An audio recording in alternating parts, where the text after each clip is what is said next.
Kenekwa am given them an agreement. I'm video in the Izugo in the Southeast content creator. So, yes, Ogwa his butuku. Mana I'm a good video is connecting to the video Governor Izukume live video. Ame Maki Igwe Credoku. And when the video Igwe Credo men post, so they blast and they came out against that video very, very well. So I cannot put that video here because now I'm meeting. They came together mailing meeting that I should stop uploading their content in my place. So I say okay, internet if it's a global village. No one make content and upload. So I cannot post that video. I'm a governor I'm a JPA, I cannot post it here. You go. When I come the content I will look for it or can from another platform. Share and one display or for the video governor Izukume. Because I'm a lot of you, I be the group of work over in Zokuno. They made a meeting for me. That is why I don't put his content here again. And I may post to see. Oh, I'm a meeting. Report to some people Nakwelo that I'm loyal to. So they called me. They even asked me to bring down all the videos in the Governor Zoku made on my platform. I have to do that. Every video in the Governor Zoku on my platform, they down. So because Achom Kunene video Zoku gwasi hoku. On another is to really talk to them in a language they will understand.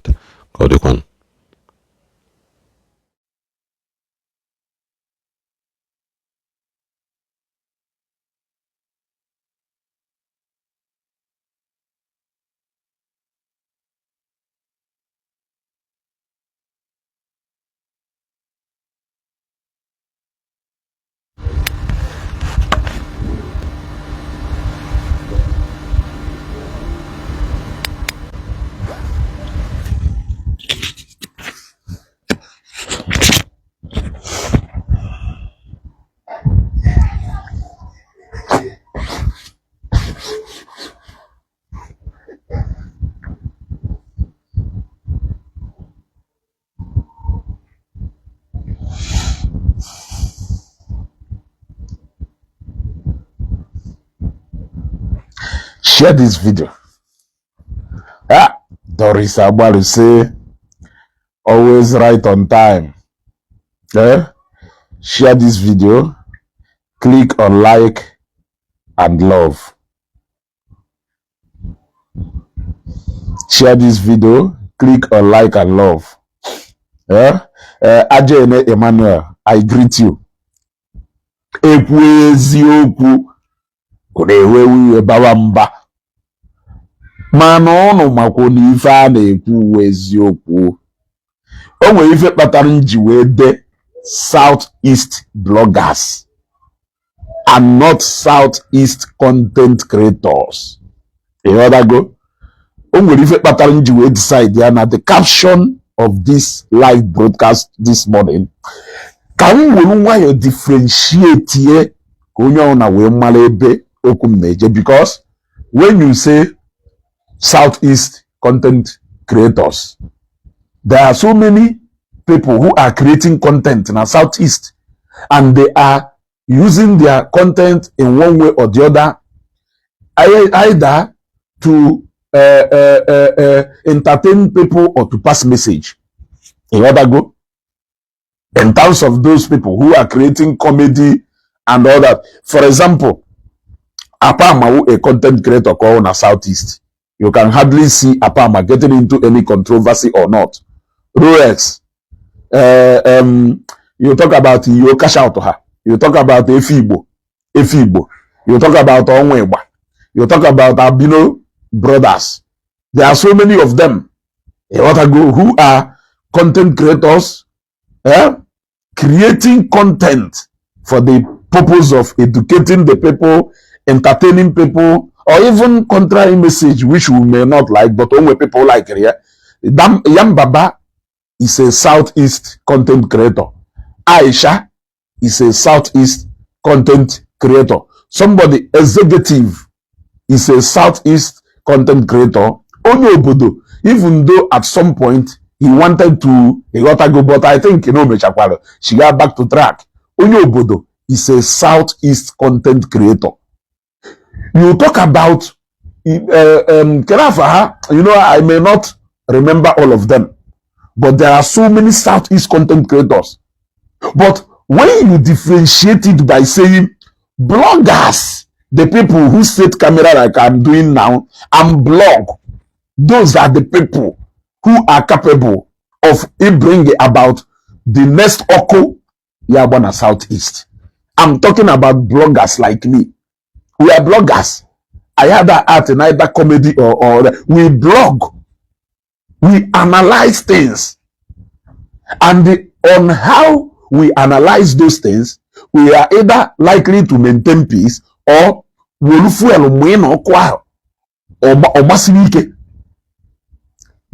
got even the if a bloggers name bloggers with power to subdue Okonagba, bloggers with power emwe Okonagba. Now even you see Southeast bloggers owner only program watch this morning na page Governor Ezioku. And to be honest with you, if you believe that some of that allegation are allegedly against certain people, not the wrong, then you must be joking. If you think not the wrong, then you must be joking. What these guys do is to plan in a WhatsApp group. I don't know if that WhatsApp group is still active today, but we know that there was a time these guys in on a WhatsApp group. What they do in that WhatsApp group is they stay there, they plan on a stage saga against somebody who is not even aware of that plan. Let me rephrase it again. There is a very big difference. Namona Ijowa plan ulo why na chore saga for the sake of creating traffic or whatever. Na abuizu Ijowa na abam nka ha di ishe. Otu nwere ife di ishe na mu na Ijowa no kata dono plan a stage saga against NC executive who is not part of that plan. What they do is they thrive on controversy. If there is none anywhere, they create one. We know this is what they do in a WhatsApp group. I don't know that WhatsApp group Okado active till today. They stay there, they plan about one problem or the other. That is how they gradually brought division. They gradually brought division among brothers in this Southeast Island. So when some set of them are being accused of blackmailing a businessman like Akozion, no know what are so and so amount. Now hire a champion in media. I can never argue that. If it never happened, it's left for them. But what I know is that I can never argue that because those men are capable of doing and undo. Recently, their next mode of operation is ganging up against. Yeah, let me tell you, often than say, or if you even wake up say me yabiku, abago monosiono. No more if I constructive criticism, no if I destructive criticism. If you are criticizing something, your criticism must fall under these two parts. Somebody who is criticizing constructively is criticizing you so that you may do better. But somebody who is criticizing destructively is criticizing you so that you may go down. There was a time, just like what is happening to Zion now, it was a media instigation done by people. They did it intentionally. They created that intentionally. Now, what they did against Zorobitas, was more like a union formula, simply because one of them had a misunderstanding with Akozion. They all recruited themselves, and usually what they do is they plan it. It is a planned deal. They planned it so that you can either approach one of them, or you approach two of them, or you approach all of them. That is exactly what they do. Now, let me guide you on something. Do you remember the day they went to Anambra State Government House to go and see Professor Chukwuma Soludo. They went there, and after whatever thing that happened there, they were supposed to come out and speak with one voice. Now, along the line, Judas Nimefa, Judas some of them went and collected money from another politician. They now started trying to have a banter because they found conflicting interest. Now, let me carry you along to somewhere.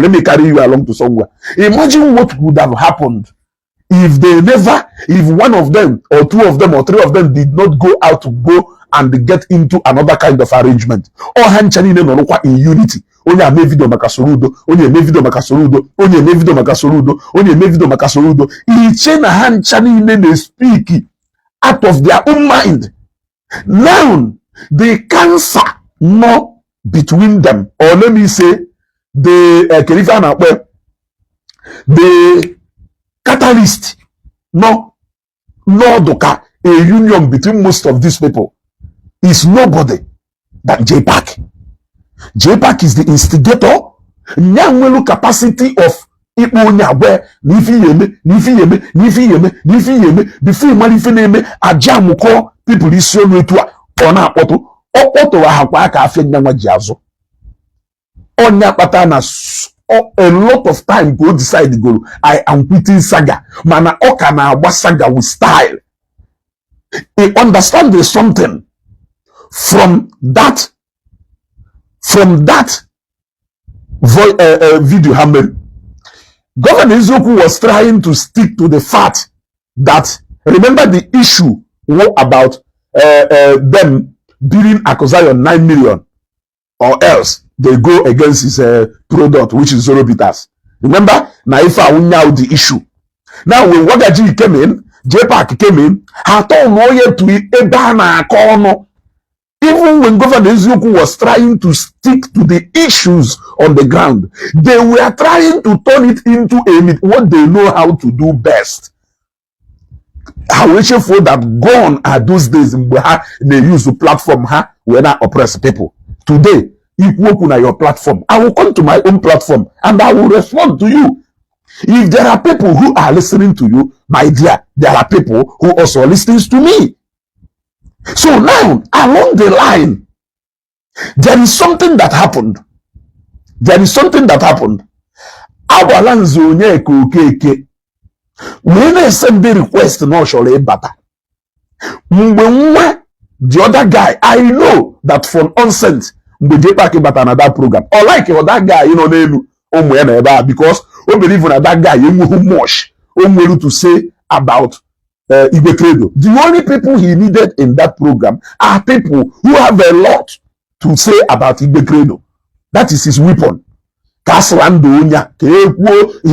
can never stick to the issue on the ground. He always wants people who will one thing or the other to say about the personality. Now, along the line, what he did was the guy drop Governor Izuku say even Onyeka Abalanze na eba na send the request JPAC we say yes drop wire ka ponite ndị nwere one thing or the other to say about Credo. That is their tool. If our tools hamwelu ka ponite one person or the other, if only the platform so that those people can come and say one thing or the other against Igbo Credo. That is the only weapon he knows. So now the tools are and he end up manipulating some of those content creators because of one deal or the other on a wotarafa for the pocket even they do. That is why during the time no problem, there are people he expected that they should come up and stand as well. Number one, Basis Empire. Basis Empire did not do that. He came against Basis Empire. Echijoke Ebuigwe did not do that. He came against Ebuigwe. Ijowa did not do that. He came against Ijowa. He came against a lot of people. All manamuma will no go areas in Sowa. All manamuna no doka two corners that can never meet. So he knows all can go bad or blacklist go from the one. I'm on our side the more he knows that my side is a no-go area. You gotta go. So I want you people again to know how go mono. Okay, let us even talk about now they destroy businesses of our people or not. Let us talk about, because I heard some of them saying, complain, they will complain. It once we work in Palace of Justice.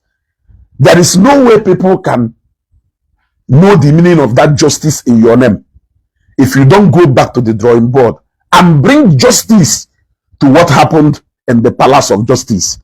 That was where the main conspiracy started from. And that was where people learned that with controversy and with conspiracy, they can always make their way out. That was the origin of the biggest conspiracy that happened on Facebook here. And it still remains the highest till today. He should go back and bring justice to what happened in Palace of Justice. Message again to Wagaji.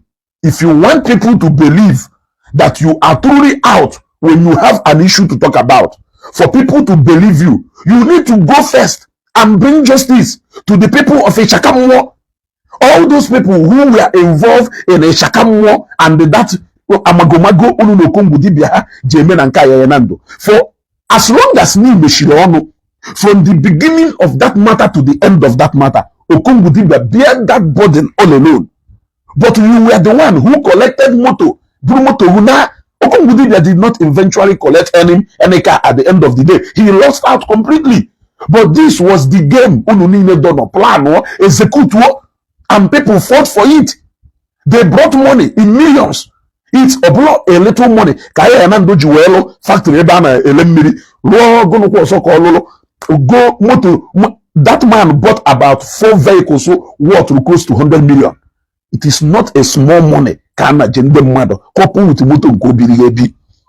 if you want to tell us that you have integrity here, if you want to tell us that the fight you are embarking on is a just fight and not a paid one, start by bringing you always tell us now makanona amalifa na akpona na jende mmadu ego now mgbe kpachala ego kpacha ego mmadu wefu aka we nalo here. I always come after you people to ask you people, why deserve these voices? Why are you wasting time lending your voice to people who have voice and they can speak for themselves? Somebody entrust 40 million into a business transaction. On the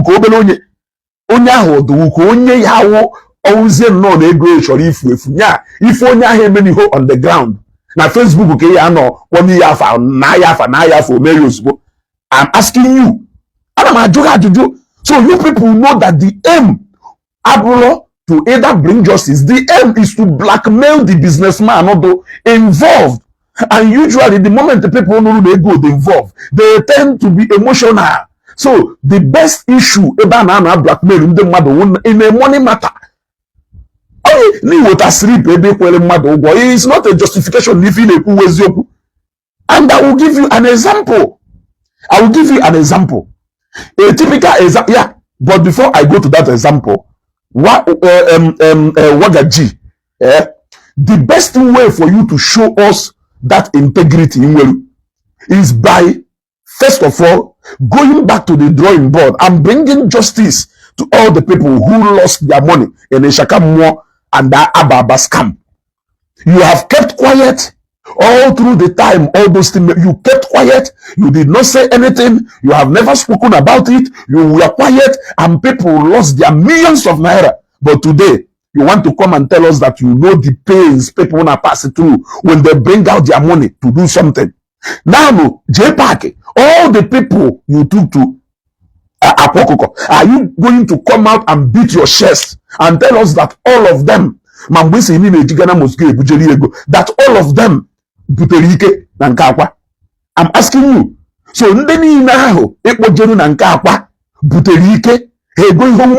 now customers so the actual person cash out.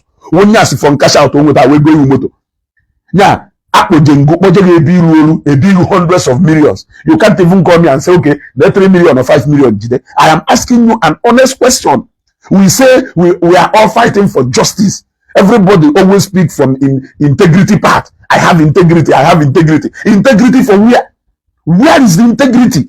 When all of you came to Facebook and you all descended on a brand which is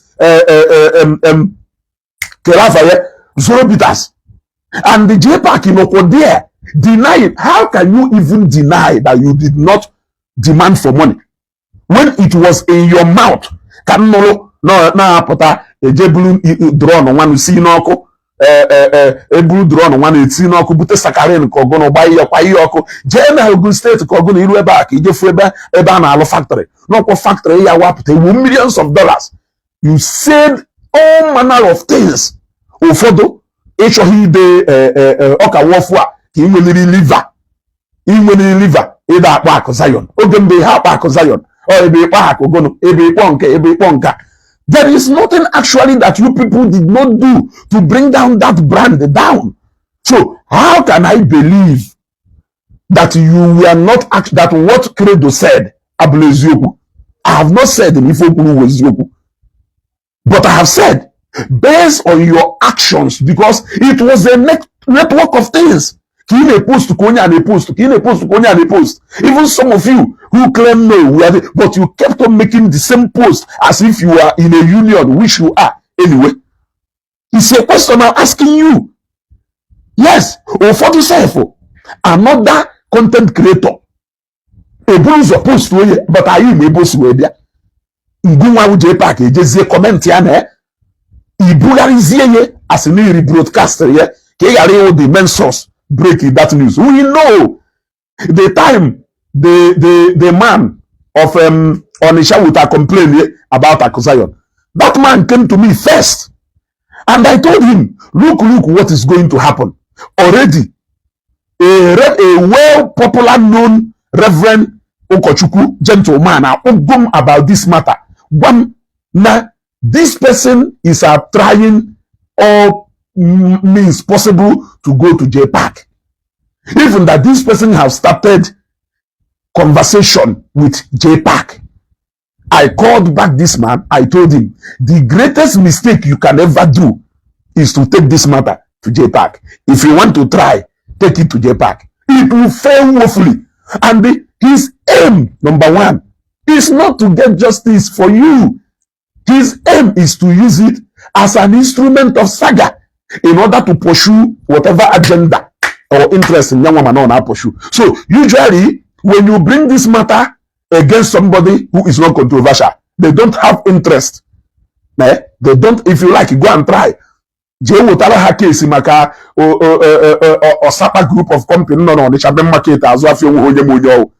them will have interest.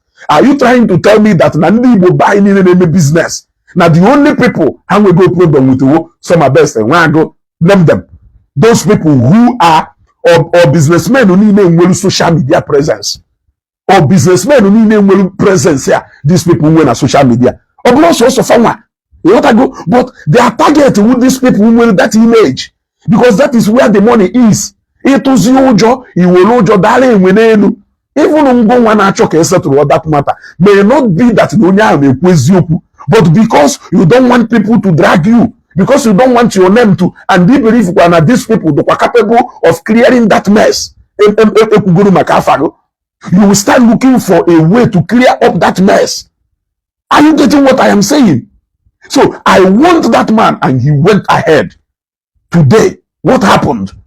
What happened? So if along the line, we decide, yeah, okay, I want to do this now for the peace to reign, it is still a saga, a saga too for them. So either ways, their aim is not to achieve any result. Their aim is just that dragon, because that is where some of them make their money from. Are you getting me? That is where some of them make their money from. Now let me tell you, for people when I say, I complain, even you will lay this foundation, neither this one, nor this one, nor this one. All they do is interest. And when you see them shouting and jumping up, you will think na with your own interest at hand. At the end of the day, what they are looking for is their own pocket. The justice you think they are looking for is justice for their own pocket. Otherwise, let them come. I have so many problems I can hand over to them. They won't even be interested in that problem, because they will either put money. They will put money instead of even getting money out of it. Come, let me show you. I have a lot of them. Sometimes I even run away from. In fact, those are the problems I'm not like a handle. So I only with an such program or don't even know that I have a lot already in my hands. Those are the ones he or involve for Galanye man itupo neme meshane nwere say thank you or egwapụta na somewhere or akpọ na say okay let us talk. In fact, we something in na-emejele anya, and the next thing I hear me why afu ubonya ma why afu ebeguru onya ase photo. That is the next. Case of people who cannot get justice. I repeat, when you put 40 million, 30 million, make business, or he knows where to get his money. Obrongo, he knows where to go and get that money. Makano onye eshogodu na Facebook from morning till night. Onye wonyohi determine guru no chori ile guru. If also kunu go na Facebook. Onye ono o nwere ebe ya we kpo yoko bia zan. E go na social media. So na social media no doka an easy getaway if you think that is the only place you can get justice. I drag her people. Then imani you go justice. Now let me go down to the justice proper. And I say na ifu no chalo e wetara I complain. Then aye meshi ono. We mesha video mmelu ebe inside life ukwu we sego na ofu onye content creator na Igbo eje nga na gbogbo ga ho awaiting trial ma ụmụ hanky panky no ije nga ya wono chascha nga pụta odo ya na convict ye other people will not learn. Other people will not learn. You said you don't want to bring down the business of your fellow Igbo man. Do you know how much people pay you for you to come and advertise their product? Do you know what it took so many of these big men who went out presence na Facebook? Jiziaka ha amaketi business because na ha we huge platform. Do you know what it takes them to build that presence? Do you think it is not by this person reporting to this person? Do you think there are no results that make people to? Do you think that no one are people that is what they are used to doing? Do you think that their business will go beyond 1 year, 2 years, 3 years, 4 years, 5 years? There are irregularities everywhere, even in businesses, even in my own business. You don't know the challenges I am passing. But the idea is for you to continue pushing, knowing that no, I want to rectify this. The same way, all the people who do water actually do na higher kugwa. Some don't actually have that money. Some of them now pass through a lot. But it's you who just don't want to understand. And your ability not to understand is what make you to label that person a bad person, drag your reputation of that person down simply because that person is unable to pay you. But you also have people you are paying. Your ability to think that you are perfect will because not let me explain all those people. Now you're godly enough to understand your predicament and your condition. But you don't have that tolerance to understand another person because you are selfish. So you think it's everybody who owe money and a bad debtor or some don't really have that money. In fact, it is only a limited number of them that doesn't want to pay. I can tell you now categorically clear. It is only, especially when you're going to something to continue, it is a difficult. It is only about 30% or 40% that doesn't want to pay. About 60%. In fact, if you ask them now, can you make a wish? Their wish, I want to pay Emeka, I want to pay Okeke, I want to pay Okonkwo. That will be their wish. But you are making life unbearable for them because you are wicked, because you are inconsiderate, because you don't have understanding. It is only an inconsiderate man will not understand the difficulties businessmen face through in this country. Businessmen pass through a lot in this country. Yes. If you see few of them that became successful, have you not been in your business for how long? Why enable Wabuhigwe? If a pattern enable Wabuhigwe, Igba obodo igwe. Igba obodo igwe. That is why you joke like that. When you have business where you deal with people in a number, these people say, let me give you an instance. I will complain ubia na my table one certain time. That complain be na my table.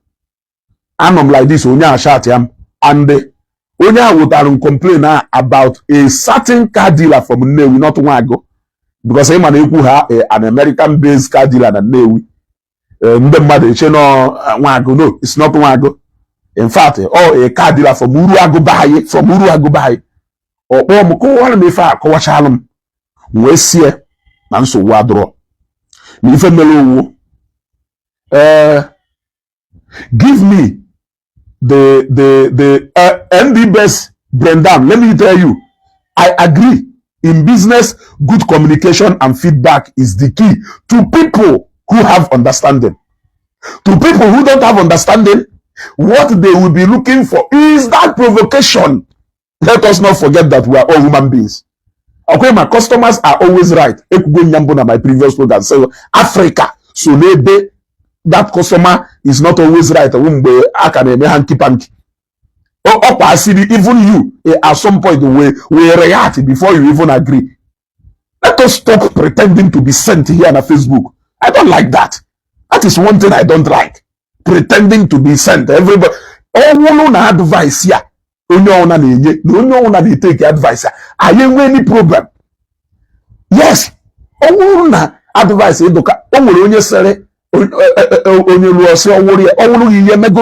Sometimes you even do worse than unya advice. Onye on a wonye. On Majusaria Nafa, so no on a wonye, and I wag your tongue. On a wonye. The people are they are so selfish, they don't want to hear any explanation. Why dealing with such kind of people, you are in fact you are doomed.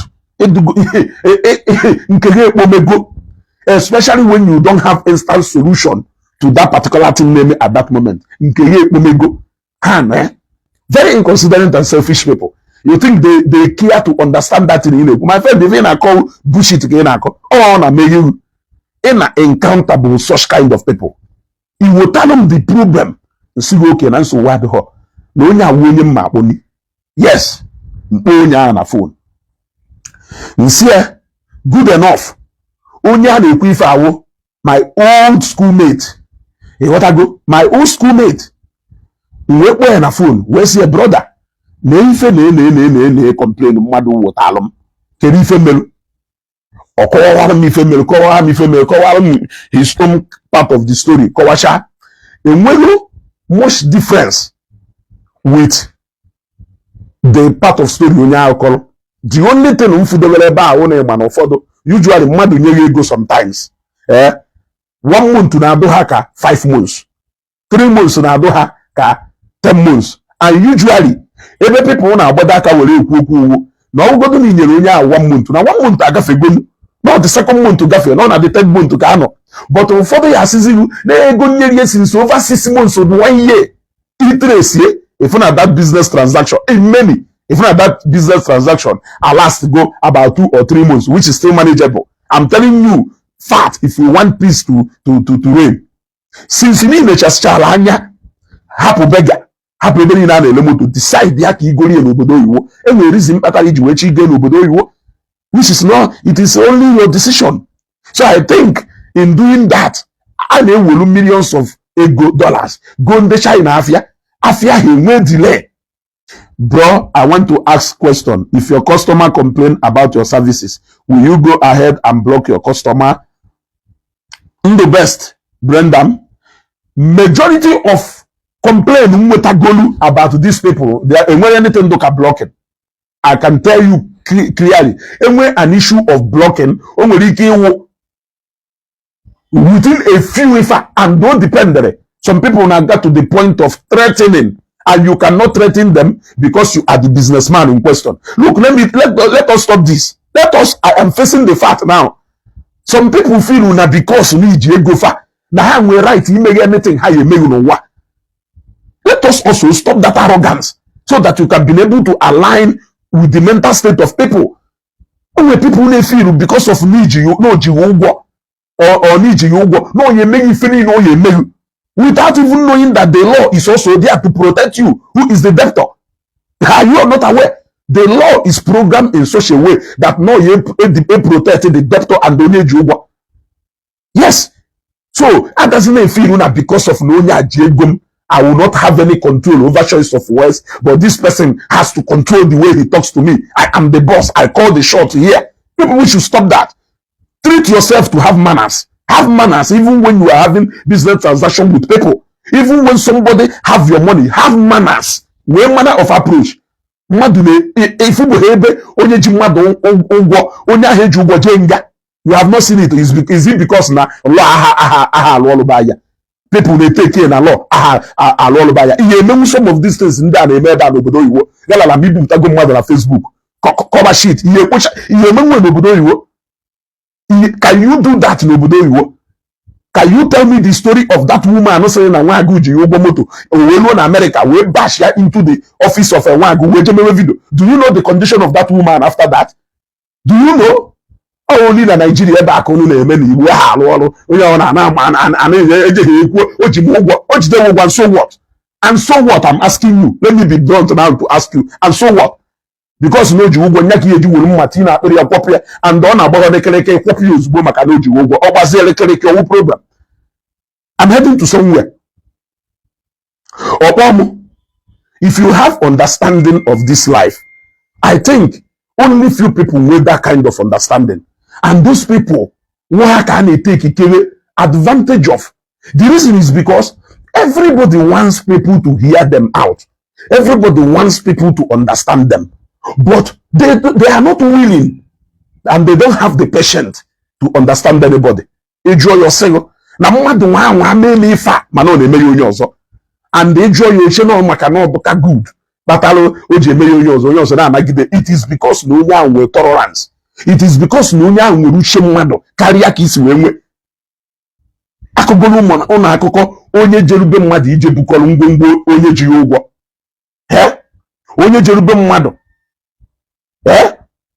ije bukọrọ ife onye ji ụgwọ ruo ebe ahụ ebe ọ nọ bụ onye a na-ebukọrọ ngwongwo ndị lapụ ka ndị ife a na-akpọ ha ope wee bịa ebe ahụ ịbịa bụ ụgwọ wee fịa o wee nwụrụ n'ụlọ na blacklist ndị ope for how long na ndị ope na-achọ ya achọ ebe ahụ ka ọ nọ ha wee gaa ya aka n'ukwu wee jụọ mmadụ wee sị ha ịpụta in this kind of cases how can you start interceding for any of them? You are inconsiderate that need a keep property onye ji ụgwọ lụzie ebe ahụ ndị ji ụgwọ na-achọ ya achọ nwetaghị. How do you settle this matter? How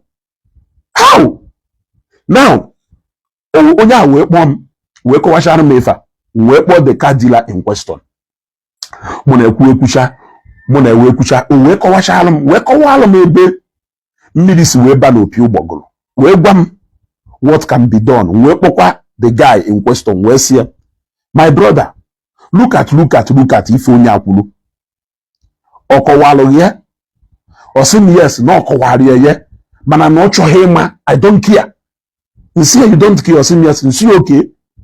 No now the only thing na-esoro gụ na onye ahụ wụdo ego na-ede ife ahụ. I was able to tell this person okay ego na-adị involved kịta ihe emenwe ife dị otu a ka anyị butuo ego a wepụ ife dị otu a. Okay, sorry. Network, not network. Data gwụrụ na Wi-Fi m. Ịghọtago? Ịghọtago? Those Emmanuel, I understand that and I'm still coming to that. Look, this thing na-ekwu na na-adịrọ applicable to those people who are some people who are intentionally committing fraud. Intentionally, they are committing that fraud. But we are only saying this because you cannot use the experience of others to judge a matter.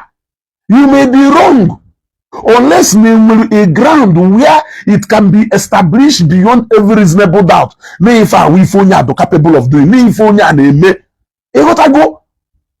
But when there are 50 people and 35 people about 15, we cannot actually establish a fact with that number.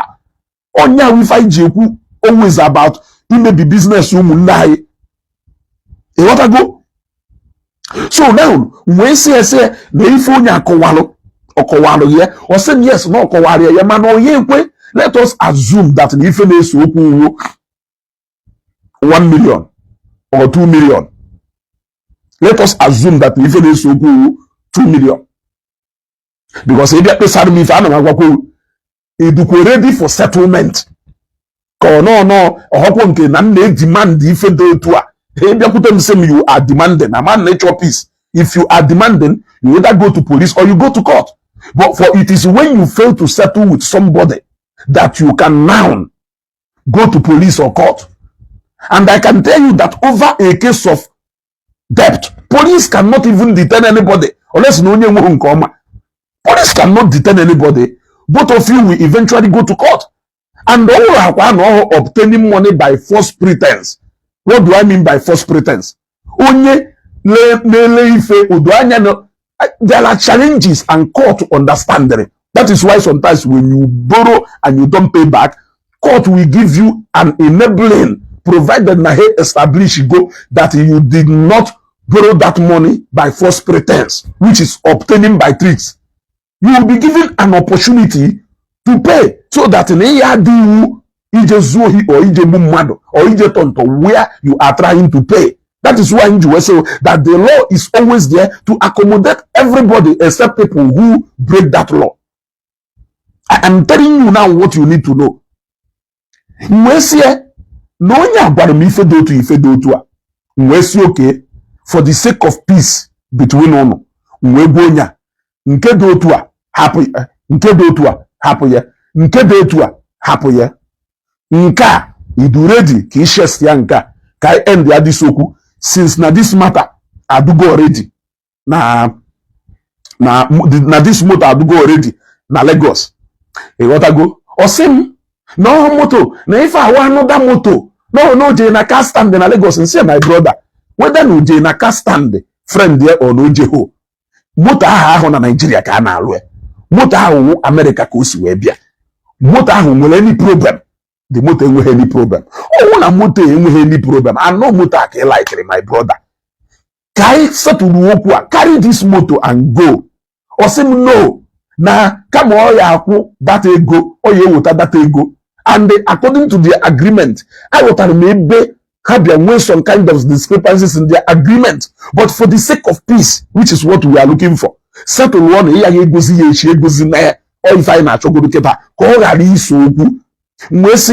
okay, only not willing to balance him his money. If not, balance mana say okay, no if I no etua. Or some okay, now the winning you take balance here. Manana yenye balance here according to exchange rate.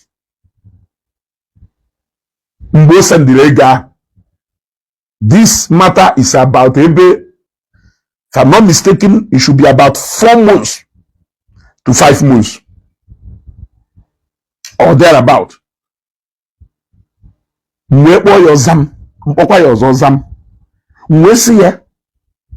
Mgbe ọnụ na-ego ego a kedu ka unu si wee kwụ ụgwọ ọgwaba m wee si ya o lesịrị moto na ego igwe ka o lesịrị moto na naira ọkọwalụ m ife ọkọrọ nkọchasịchalụ m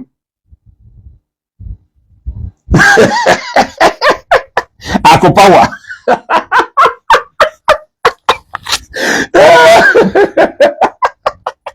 Ako Zion. Ako Waruwayo. No kwano ife gbasara go bute controversy. 9 million because 9 million jigares. Ke we happy wo 0 bitters. Ha bo na 0 bitters wo mmụọ. Ha bo na 0 bitters wo mmụọ. Even they went as far as recruiting as many content creators as possible just so we go 0 bitters. Today ike agwụgwọ na dibịa ukwu dibịa mba aka na-epromote kwuo Zoro Peters non-stop wee ruo today ike agwụgwọ na ndị nwanụ ime even a single advert o wee onye ahụ na ọbịa n'ike na ana n'ike onye ka m ji advise my fellow Southeast bloggers today now ngwa gbacha ya okwesịrị kedu ife na-esere anyị okwu n'iwu na-achọ ibi ihe inye ya ego moto na-anya enyekwa ya ego one exchange rate nọ mgbe o nwetara the money 1 2 na ọ bụrụ na onye buru di moto na Lagos na ọ ya agree to ife ni nkwuru anyị kwugide mkpọ ma uncle na-ele moto na Lagos kpesachara ya na ife na-eme nyanwa blame kwa the car dealer ebe o blame point kwa out something ọ ya point say but na ọwụrụ n'udo ka a chọrọ ime that they should follow this particular way for peace to if na the guy objected to any means of peace possible. So under this condition, what am I supposed to do? To help you into enforcing something that is not within my power to do that? If there is any people of an authority to enforce such things, it should be the court of law, not even the police, because police cannot enforce that. You want to go? Police cannot enforce. So if you are coming to me for settlement in any form, you should be ready to meet here and there in order to settle that fight. Because we believe you know an interest with and if you can forget about your interest and forget about interest, meet here in a common interest where both of you can make peace. It is enough. Now, that matter happened. I refused to bring it to Facebook. If you must bring it to Facebook, do not analyze, pass judgment first before you come to Facebook. What do I mean? Mr. Antako group of company. No, we complain. Ina anakolunde mwade ego. Una negunde mwade wayo. No, he we funu nezu. Ako go mono maki wole ego. Jene nyende mwade. My friend, you can complain. You have passed judgment already. You have labeled that person a thief. If you go no wayo, we show that settlement ime. And for the fact that they call one mother out on Facebook, na problem na settle. Why did you not approach that person? I have had an issue just like you too. Governor Ezoku Jiwe explained the other day in a program here. I've had an instance where I interfered in a particular case of somebody in Chokuno, na Ochohozimote, na ego with Ocholo. Then this particular dealer, welcome, no bagonia, ne ife neme. No one na Ocholozi, carry fund o ego. The guy na sipo na Ochohego, ni for Ocholo moto. Ni for Ocholo moto. Mpokwa these guys here, na-ekwuru na ekwugosi nsi ka enye ya ego na ọnwụ na ihe nwere ndidi esi na ife chọrọ nwu moto o weziokwu o sị m yes no moto ka ọ chọrọ nsi my brother ọnwụ na moto ka ị chọrọ kezi ife ka na complain gasịrị ndị mmadụ when ndidi is either you get your goods and services or you get your refund back. That is the only thing do in business. But ọnwụ na ka chọrọ that services, why are you complaining to people? Governor Ezoku said it about Onye Gbaria, no we for Gbaria. Now, we have also entered in a conference call, somebody from company Wago and whoever, about a particular case he brought. We were even pushing for refund without knowing himself now, not the kind of enemy of the person, because now, Ochoho refund, if Ochoho can see now, Uta moto zubonye, every moto ye bula adoho, and then they hope the moto will rekedo. Usually, only you cannot eat your cake and still have it. A dozen satisfied. A dozen satisfied with your services. And please, how can you refund me my money? It is threat. The Enonia has said, I cannot refund you that money. It is a different thing. But as long as they cannot in communication with this person, no matter what you are calling, they are not picking. Some of these people call on a phone. Call Hana. Let me give you an instance. Even in Lagos name, onwe ife sendere na WhatsApp group why the man na akpọ m akpọ direct kpọgide m wee sị m ezugo no nwekwa ife no send go na WhatsApp reason wụ na mana possibility na mma no days before I go into that WhatsApp group though, and just for him to make sure na it is not pride, it is just the reality of things that I have not replied to your WhatsApp message. I am not forming big man. It is just the reality of things. Some of these things now affect the mental state in man, and I need to stay alive for me and you to conclude with our business. Now, no one will understand them. No,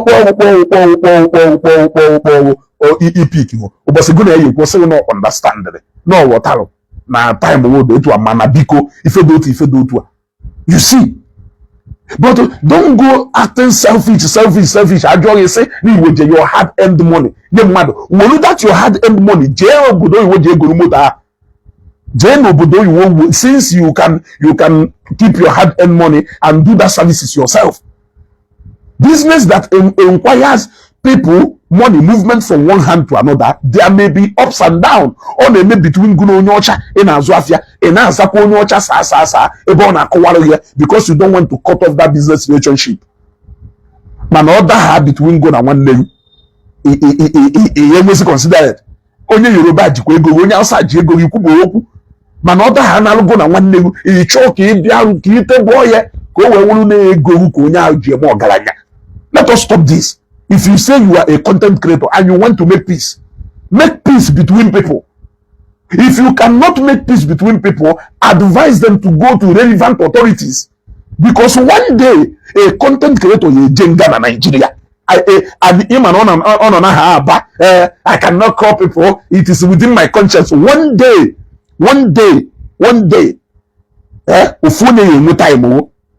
you go explain tire. The worst of it all is that particular person in there no victim. He disappointed at the last day. He will marry female woman. And I'm that one on does not be too emotional. Or he no he go. Usually in the bayou and he go. And no he go. And no he go. Until they say to a bakilite because of Ninu Gego. Because everything is money.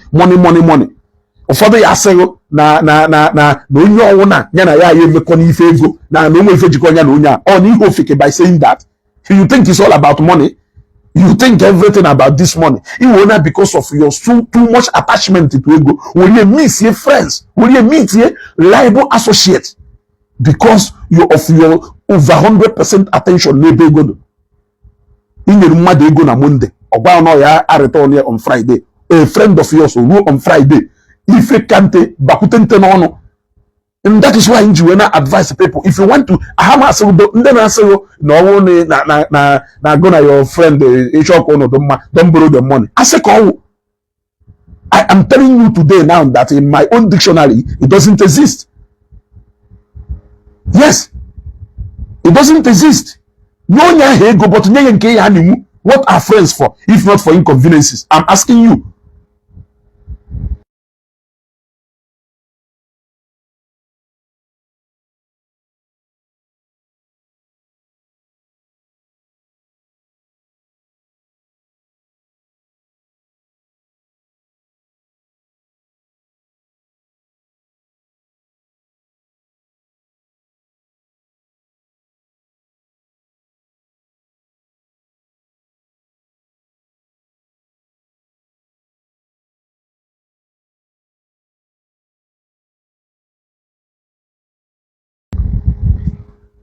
What I go? There are so many things. That we are doing that is not just right. Who is going to tell you that is not right? Is me, Ezugo, telling you that some of those things are not right. Especially how we are so much attached to money. To think that money is the most important ingredient in either being associate, friends, or relatives. Yeah? So, you have never disappointed anybody. Is it because you disappointed them and they have an understanding of what you are passing through? I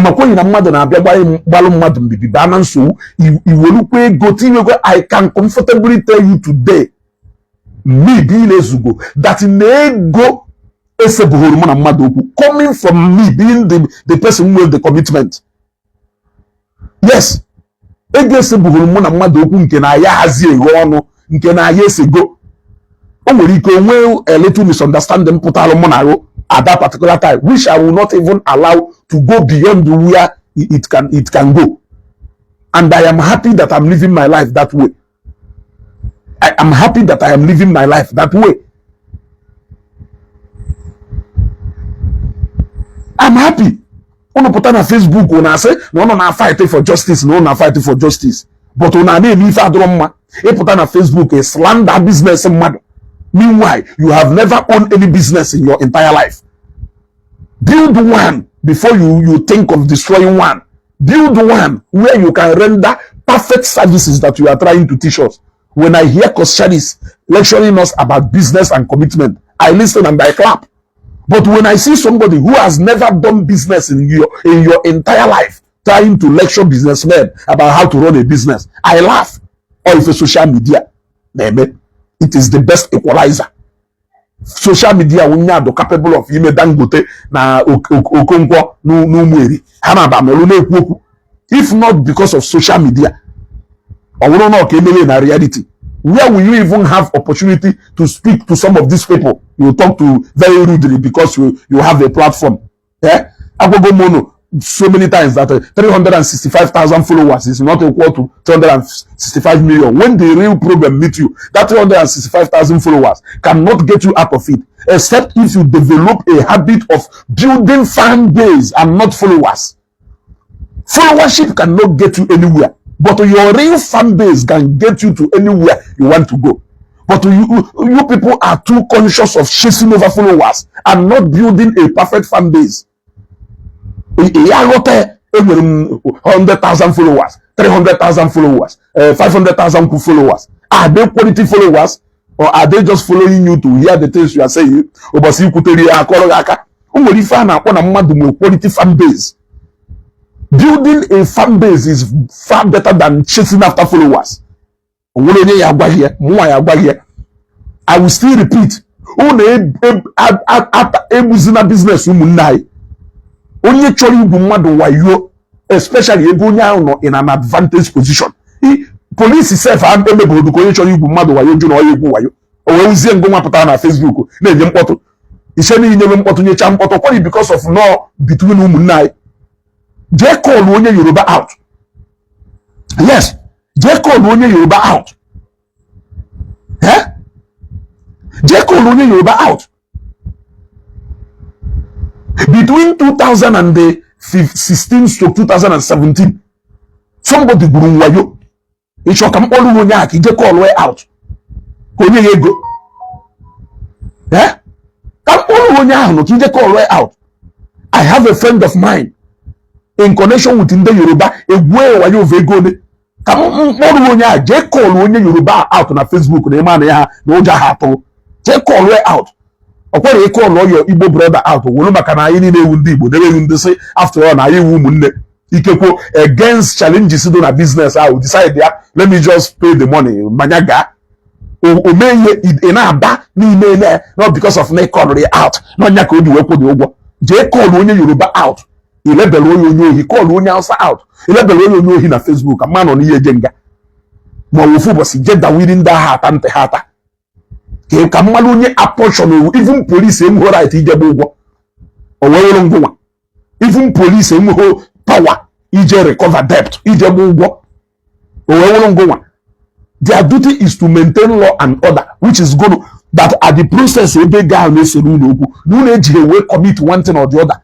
And if they try to resolve it and they couldn't resolve it, unu nweziri ife dị ma ijere na any court of law. Now, what you need to play the role upon that complaint, an intermediary between those two people. You don't need to take side immediately and start calling out somebody, calling that person a criminal, labeling that person onyoyi. You don't do that, my friend. Yes, you don't do that. I am telling you. Yes, I am telling you. Jonda nemekago tata.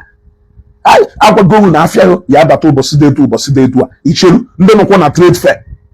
ndị nọkwa na trade fair makwe ịnọkwa na trade fair mara ugboro ole ibi na-alụ onye ka go afịa ụbataluo mbife afịa ụbataba agwara gị nọ 8 CBN mana mgbe afịa abatachaziere ife kwụrụ ụgwọ 11 CBN. Number one. Number two, you even pay, you pay the extra money because of one challenges or the other. Not only that, container agwara gị na ya offload within 2 months or 3 months. I offload there in the 5th or 6th month.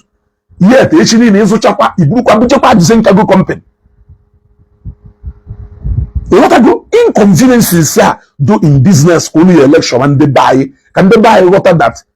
It is a necessity. Yeah, it happens, but it shouldn't be happening always. Otherwise, or do say I say no, if I name, and that is why I may just say, Abakwalo, JPAC Kugo, only on and some best in business. Water JPAC from that day, he made video away water. Nde water complain. Olugo, Onekahado. Why you had?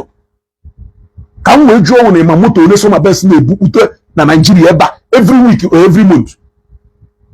A mamoto ne onya and ship from Dubai na Batu Buddha on a regular basis. They say na ndị mmadụ na-abịa enye so complain na moto I say what mmadụ one there must be one or two. There must be one or two incidences. Onya ka o ji wewu tokumbo moto. Ọnwụrụ nọ na onye a na-anakọsị ndị mmadụ ego ọha ebute ha moto enwe number 1 enwe number 2 ayafu boduri ebe ọ na-egote egota ayafu boduri ebe ọ na-elele ayafu bodo onye gori ego ayasi oke na ebe awụ wayo ka a na-egwu ndị mmadụ ịmarụ na ọpịa wayo anya ọcha. Let us stop all this. Okwu ihe setụrụ between ụmụnne ya pụta na Facebook oge ọ na-akwụ ọkpọ and ụnụ na-amachi ume eme because ụnụ na-achọ onye ahụ kpọọ kịta nye endorsement ambassadorship ọ ya hụzi onye oyi ọya ụzọ onye ohi etu aka nke nwaanyị nọ na China ji wee sịghị nọ mgbe Ọgọst rugodoro ka ị ghara ibi ndat moto nọ mgbe ibi ihu ndat moto ibi ndat moto nakpuo mana ibi ihu ndat moto na mma agbagide ụsaga na saga nke m ahụ ụsaga 2 weeks na mma agbagide ụsaga gbaa saga 1 year efugo.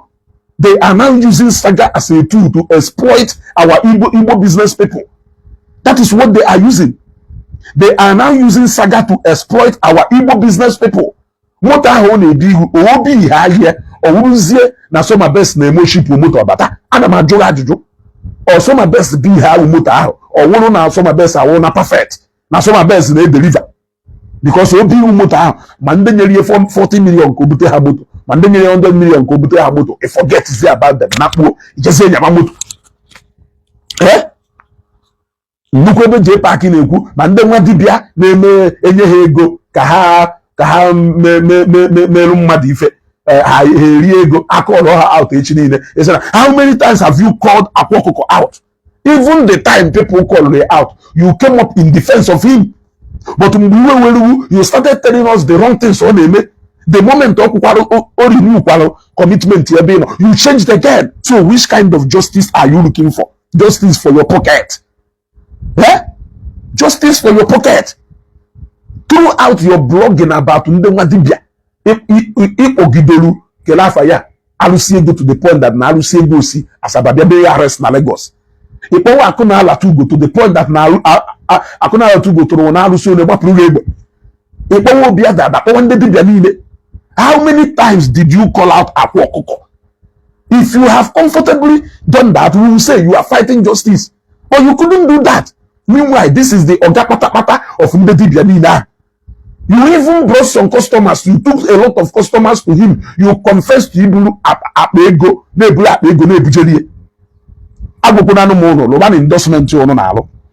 A businessman need the people to buy his goods, and if you only with that followership or only with that number of people that can be able to buy it for sure. He's just using your intellectual capacity and nothing more.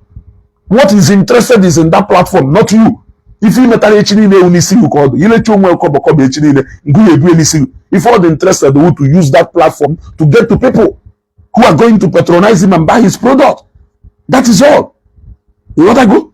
If you marry advert and all the AIT, you may not like the owner of AIT. You may not like the manner in which AIT is there operate, but AIT may wider reach. what the people are reach out to mail with the information it's left for them. What they just want is that publicity. And you know, you will really know I join you go and the mother like that endorsement ya we make sure no put on a court case when you you my job no so could we bring that 0 bitters down. I will go on the time of your evil rule is over. Time also on platform if I want to dish out to people that time is over. On recruit one every day can content creator and car endorsement. In fact, we will choose the content creators agree with if you on a happy on any need to have your closer. On a WhatsApp group, you know. After I had the video, on your name, or if you may not able to be over the years. Waiting for him go Babylon.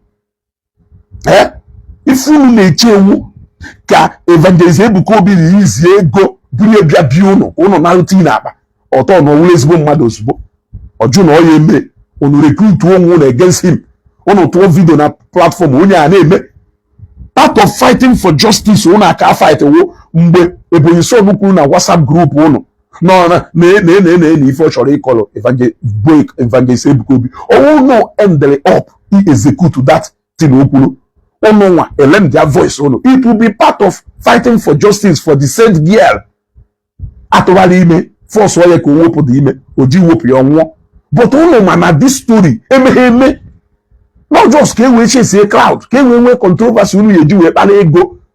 If you want to make money from Facebook as much as you want to do, why can't you be creative like a palm and do it? These guys are making money without offending anybody. These guys are making money effortlessly. All they need is only to think. But if you must blog, you have to blog in such a way that may spark your up ogo na genocide emelu na Rwanda attack ogono. Na Rwanda also, because of a simple radio broadcast. You are not aware. You don't know the level of damage what you are doing on Facebook to capable of email people. You don't know, Abi. You don't know. And that is why many of you keep indulging in all those hate speech. Oh, na Zambia kana atu mmadu nga maka hate speech. Oh, na ife amata ya sikuru, na owo na achu onwe ife meluye. Na onwe ife meluye. Na ọrịa ahụ hapụrụ ha mana ọnwụ na-agbara egbe unu emerie nka jidenu ndị ụka gbuonu fa nwenu ha ọkụ ọtara ihe na Zambia ujecha nga n'ụwa ya ụbọchị ọzọ kwanyere onwe ugwu all because of na Nigeria a lawless society. That is why he is walking away free, because ọ suppose ịma na mmadụ nwere ike ịpụọ gbakwiri ndị ntọ ọkahụ ndị ntọ bugolu ọhanya ka ha mma ọkahụ ndị ntọ bugolu ndị stray mgbọtụrụ. Anything can happen against natural causes. So what you are instigating people is anything cause wrong or if I have natural causes, they should go out. Suppose me kuchara if I map onwe ba na ezuohi mgbe egbe to na moto ebe no apo ojebu ndị mmadụ because of utterances utter na Facebook. Then ndị mmadụ na-ekwu ọ na-asị na ha ama ife ha na-ekwu ọnụ. Yeah. I don't know what you people are trying to teach people self on social media. My job here is very simple, and that is why it may not always go in your favor. What I don't want is constant oppression against somebody. They watch here a bit of na Facebook. It is against those people and put their voices. And when I look at the content of all those controversies and all those blackmail, for any substance and but I say one day then I come nyampo. Gone are those days you will use your personal interest and you will come and confuse the rest of us. We will be dancing chakiti upon your own interest. You know, cash out gone are those days. I sense higher we will come out and counter it immediately. So you say, then I seek for justice. A potana na dia can go potana Facebook without call or out First Bank or Access Bank. No handle. If we have cases whereby somebody will want to open app where come transfer or you may pay in order who lose a business transaction. Pota a content creator. Ezugo, because the Access Bank in the Protana Facebook call Access Bank or First Bank or Zenith Bank. Go for all these big institutions. kpọọ ha ndị ori ka ị mara ebe aka na ọkpa ya anọghị in the next minute. Ma iwuru ndị MTN network kpọchakọnye ha, kpọọ ha onye ohi, kpọọ ha all manner of things ka ị mara ebe aka na ọkpa ya anọghị. Ka ị mara ebe aka na ọkpa ya anọghị. Mana ụnụ anya eme, ụnụ machakwa ife unu na-eme. Ọ ijekwu ụmụnne ụnụ, ijekwu ụmụnne ụnụ ajụọ gị sị you are fighting for justice. Agwakwana na ngechi idebe ahụ na ị na fighting for justice. Jee na ọkụzụ prison, ọkụzụ SARS, jee na prison Ọka, jee na Ikoyi prison, jee na Kuje prison, kpagharịa na different police stations niile nwere around you. Iru ebe anyị fụ ndị need justice, iru ebe anyị fụ ndị enweghị ọnụ na-ekwuru ha. Ọha pụọ manụ dụkarụ pụta esiri jere ịnụrụ ọgaranya ọgụ, ọgaranya nwere ego ijeku lọya ya wụcha ojekuo pụta na Facebook ọsọ na bịara ịnụrụ ya ọgụ. Ngụnwa na onwe jere gbatara mmadụ 40 million wee jiri eche ịpụ onwe nga ihe ego ni moto 40 million. Mana onye nwepụta 40 million ji go moto ka ịsịrị na na-eje ịnụchitere ọgụ. Ana m ajụ gị ajụjụ, so onye nwere ihe ego iwepụta 40 million jegoro moto enwere ihe ego ịpọshu a legal battle to any level ọ chọrọ. No ngụnwa enwere ihe ego igo ni moto 10 million self for your own money jere ịgbatara 40 million. Because what we see here is eye service ka a na-eme. Ọwụrụ kịta onye nidiri itinye ego, you need to put your own money. You need to put your own money. Enwe mmanụ ọwụrụ nọ ụdị Harrison gbam na issue ha na-eje eme where they are fighting for people who are helpless. Nke ahụ niile eje a fight onye ma na ya agwakwa na ọdụrụ eji ya ewetakwa ego. Ọ sị ụnụ anaghị onwe ụnụ aghụghọ, ụnụ anaghị onwe ụnụ aghụghọ. Unu chere ekwu ha kwa ego na-eji mmadụ ụgwọ antena niile efelicia nọrọ ndụ because of n'elugo na-eji mmadụ ụgwọ. Ịnụ ha na-eji ụgwọ, ịnụ ha ka akpọrọ debt, antena niile akwụrụ ọtọ. Ịchọzi ịnụ anything onye ji ego ndị mmadụ ji akwụ ụgwọ ndị mmadụ oji. Imedana business, imedana such a demanding business do capital intensive, imedana mụkwara kọntena mmadụ na-abata na wọfụ onye ọwa ya eji ego ya eji wee gbe ọgbagharịba ego, ọgbagharịbagodo ego chọba ebe ọ ya agbata mbibi. And ọnwụ onwe ndekwekọrị ụgwọ afịa, ọnwụ onwe ndekwekọrị ụgwọ afịa at that moment ọ na-edile ndị ahụ and ọhụma niile ya agwacha the real and true situation of things. Ịghọtago ọhụma niile because ụfọdụ nwere ike ọgwa ahụ the real situation of things nwere panic, so ụfọdụ were rather hide that real situation and be giving you hope. Because the moment o nwere ụdị eziokwu ya wee gwa mmadụ kịta onye wee lose hope debe ahụ na ife ahụ adịgo helpless. Meanwhile ngụnwa mana na encounter such things oge ọna and na assault nwe. You know all this. Are you trying to tell me that you don't know it? Ka ọ ghara iwe ikekwe n'imecha chọpụta na ife onye ahụ kwuru wasị. What is important is that na as businessmen everybody lie, everybody na-atụ ụga ịma nke eziokwu. If you need iwu ịma na this is the situation you can handle, then ịgwa custom ife ya wee gwe ka o wee nwee patient. A na-eme ya eme. You are not perfect. O sike ike na-esi onye nwa na oji mmadụ ụgwọ nyapụta ka m ivi ya eme wee pụta esi eji m mmadụ ụgwọ mana ọga mana ahụ dependị na onye iji ụgwọ ọhụngụ ya gwa mmadụ ka ọ esi wee react na ejide ego. The only thing nwụ na ngụnwa do inconsiderate and do wicked. I can tell you only about 30% of people ji ụgwọ jụ na ha ya kwe kwechiri ime ego ekwu na ha ya kwe. Ndị ọzọ niile ji ego. Ndị ọzọ niile ji ego. Ngụnwa onye jụrụ na ya aghọta. Ụfọdụ wi disgrace gide onye ahụ, disgrace gide onye ahụ, disgrace gide onye ahụ, kpụtọsigide onye ahụ, kpụtọsicha onye ahụ n'ikpeazụ efuzie nna n'imecha n'ife niile ya eme nna na ego apụtara ejụrazie mgbakere ụbọchị ọ ya adụ. Mana agwakwuru ụbọchị ọ ya adụ at first mana ikpe ho ibu n'obi na ego ahụ bụ ka ije kwa aka ka iluo oluo nke gị baba ego njie na maka ọchakwa narịa akọwarụghị ihe ekweta. Anyị niile biwe ndụ oke ọgọm agụ Nnewi, oke ọgọm agụ Nnewi, I greet you. Ịghọtago? Ọ bụrụ na ị understand the way people etu isi chọ ka people na understand them, do you think we will have problem? Do you think we will have problem? Ị na-agwa mmadụ ọga okwu adụgo ngwa mezie ife a ka eme ife a ka udodo ọjụ sịrị na ọ chọrọ ife a eyiri ngụ court jee na court now. Ilu na court, ilu even George he dictate here. George need the for this will arrive at judgment here. And on put on Facebook wana maybe me agbara mono ofu content creator eje honga na Southeast content creators. Other people will not learn their lesson. Maka say na alu gba ahu owuro menana. Continue mewe na alu maka na owu no menana. Onu na seek for justice. Onye bia pesara mi ife, me ife make. Onye bia pesara mi ife, me ife make.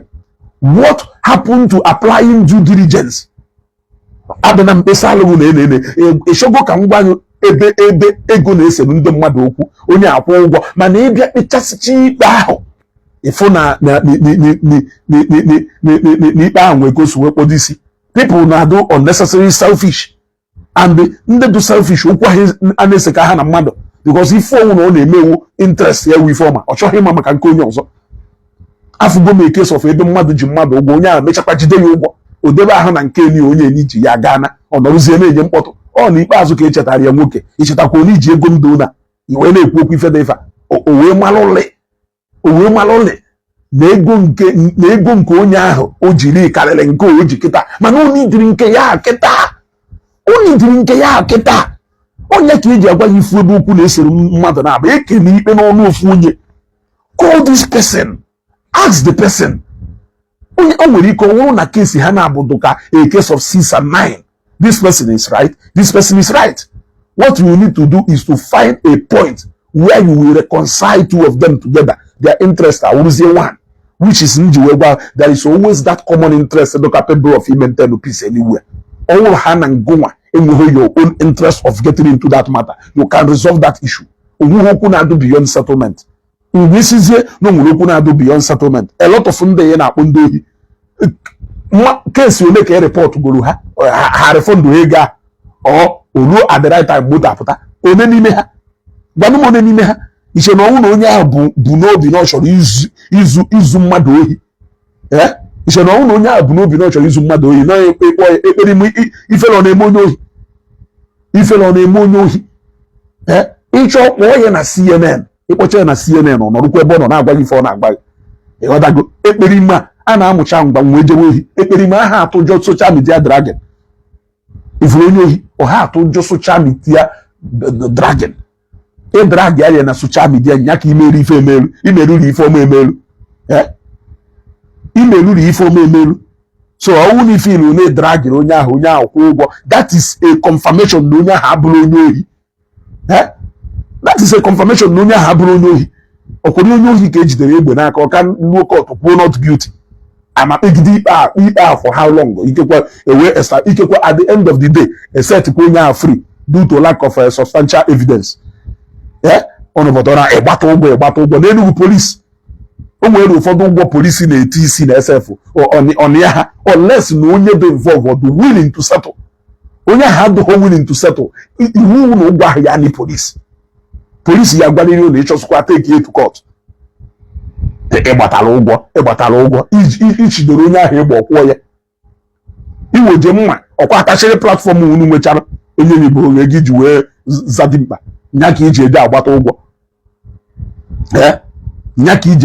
ụgwọ ịmụhụ na ya kọlụọ mmadụ out na Facebook or respond with court sermon irimegodo ego nke ya ozugbo na kesi ya ka m wee mara interest odo na irimegodo ego na kesi ya ichekwa na kesi ya ebigbo irire ego na millions of money na kesi ahụ anya ya edo you will know how best to address people openly. Ịpụta na social media na-akpọ mmadụ onye ohi na-akpọ mmadụ onye a meanwhile inwebụ personal dealing with onye a inwebụ personal transaction with onye a mana iwe na because of negotiation slip 50 million isi na onye awụ onye ohi na onye awụ criminal na onye awụ gụnụ meanwhile akọwacha arrive at somewhere agba m na ma ha duzi that kind of emotional aka ugwo m that emotional and ị na-adị emotional too much mụ na ya emenwe ife notice ha ya ebe nọ I will distance myself from you. Osokwa nya wo na m na-enweta millions I will distance myself from you. Yes, because ndị na-adụkere too emotional hardly go na ha megara ha they will begin to sound ha na-ada awụwa angel ha na-ada awụwa mmụzi ha eme ife ọjọọ yet ịpụkwa akụkọ ha na-akọ mmadụ na-ewude ezigbo mmadụ ngoma na-edewe ahụ na-ewu sent ịpụkwa pepụl na-akọkwa maka Should we now believe everything ha na-ekwu maka? Should we do that? Should we do that? These are the same people who recruited themselves. When you know it is all lies. That was when they are still trying to test their social media skills. Then, a lot of bloggers are bagutana. In a blog on a page, on a blog on a nke. Monopoly over information. So the one you decided to sell with, what the one people allow, in monopoly over that information. Each sell. Equal if you black, we are always there to tell you no nasha green. Only also put up no nasha red. Before you know it, if I have nasha white, nasha black, nasha red, or different people believe we are no nasha black, nasha red, nasha white. Mano, keduze zuku dunoku. Kele zuku dunoku. Onya kaiji wono. Una maybe in a business naye. Provided nonya hablo a certified scammer. Business you will address. Only my business will address. Only issue potalo. It must be handled. Even in the physical shop, we ban a lafia. No problem. Where will you see? Yeah? Even when you physical shop, we ban a lafia. No problem. Where will you see? Yeah? Una ba I recover me go nenu in I recover ego chief judge, chief magistrate in I recover ego. E mo no because of no only meeting aho onye ohi after all. No only meeting aho onye wayo. E call way out on Facebook or respond with cause someone. Ngo ma bo so life. E bo so nya e na agba oba na akumudisi. Oko onye ohi na echelu onwe ye echelu. Now more sophisticated than Oniche. So I can comfortably tell you that no, due to some of the inconsistencies in our business, but those people don't really mean to do. Let me be honest with you.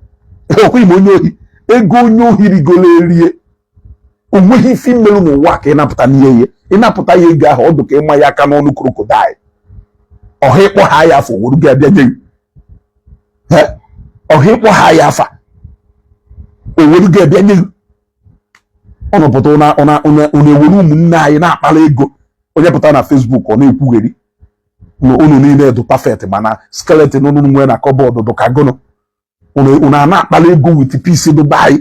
Now Muyokuna Nibo or now Bagaga. Eh? Eba, I'm happy this video. Go basta mara imma. Salon.